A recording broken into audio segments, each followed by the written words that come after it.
What I'm presenting tonight is to show what are the possibilities of really going forward in this direction, what we are discussing tonight, and what can be realized and built. Of course, taking into account all the different factors that are involved as far as the design, economics, which is one of the most important factors in getting more energy effective buildings. You have to.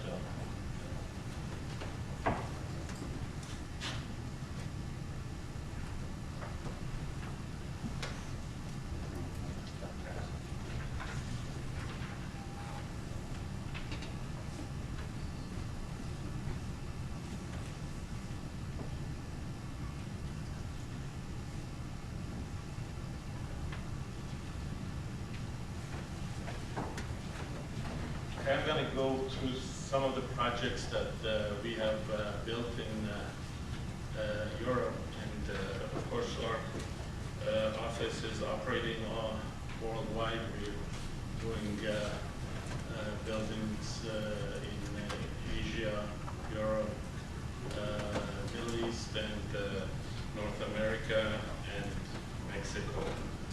And of course, every building in every area demands a different approach, and this way we understand a little bit how you have to go according to the area that you're trying to build the building in. I'm going to go a little bit in detail in one project which we, I think is one of the projects that we try to use the most advanced form of energy usage through wind energy, which would reduce the load of the air ventilation system of a building.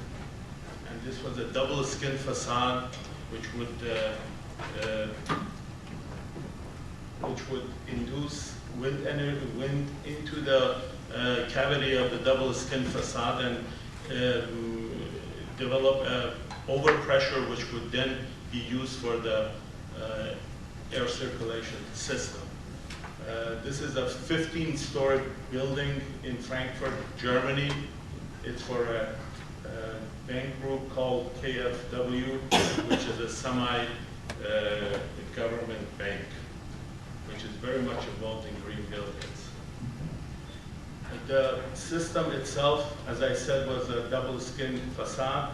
We introduced a single pane glass on the outside and a insulating glass system on the inside with windows at every 2 bay or second module. And these windows, as we went more into this design, they were vertical sliding windows. I have to go a little bit quicker because of the fact that I don't have much time. To be able to catch the wind on the facade, we used a sawtooth form, vertical sawtooth form for the facade. And at the smaller glazing side of the exterior facade, we would have vertical flaps which would open through a motor-driven mechanism. And this was also connected to the central control system of the building, which would regulate all the openings. The heating concept,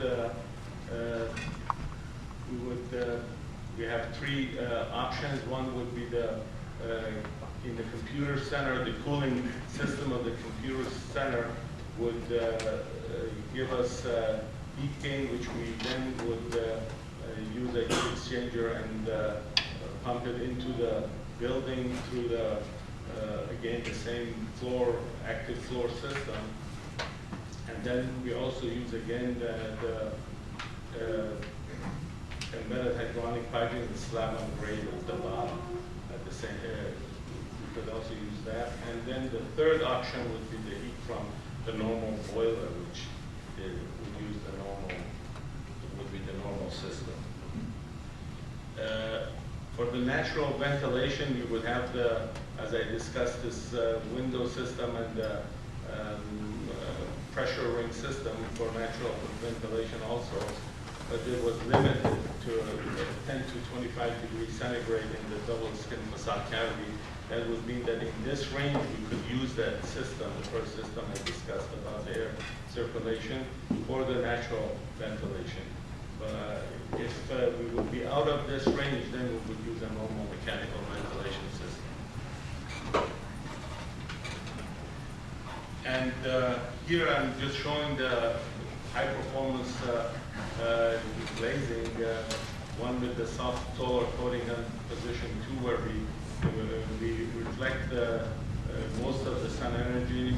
We now have systems reflecting around 80% of the sun energy, transmitting only 20%, and then we have the low E coating on the position 3, where we also redirect the long waves, which is the energy, the heat that is inside, and we reflect it again into the inside, and this way we can make a very high efficient facade. I'm just going to go through some pictures. This is Post Tower in Bonn, which we also did the facade. This is also a double skin facade with almost the same type of system, except that the concept of air circulation, which I showed in the first one. And this is the double system with the outer and inner skin. These are some pictures of a very transparent and very light structure, which would use something like half the amount of energy that you would use in this building as you would the normal buildings that you have here, even with double glazing. We have used concept here that we reduce the energy consumption to half of the amount that normally is used. This is another building, is the Art Museum in Stuttgart, which is a glass box with a solid core inside out of stone, and I'm just showing some pictures. This is also a very efficient building. Most of the usable space is actually underground, and then in this area where we are showing this, it's also a very efficient facade, like a double skin facade, but much larger space between glass and core. This is another building in Geneva, which 70%, and you can see the lake is very close to Lake Geneva, and here we are using 70% of the energy from Lake Geneva, and we're reducing the total energy consumption with an operable roof, which you can open with hydraulic system. And this facade is also a very efficient facade with sunshades out of steel, stainless steel profiles, and you can get a closed and open effect that would almost be like going transparent to completely opaque. This is how clear it is when the sunshades are up, and at night you can see that it's a very transparent facade. This one I won't go through. This is another building, and the direction that we're going is actually active light and energy controlling glass, which is the next step that I think we will be, we have to work on more, and I think it's developing, and this will also change the total, some of the concept that we have. Thank you.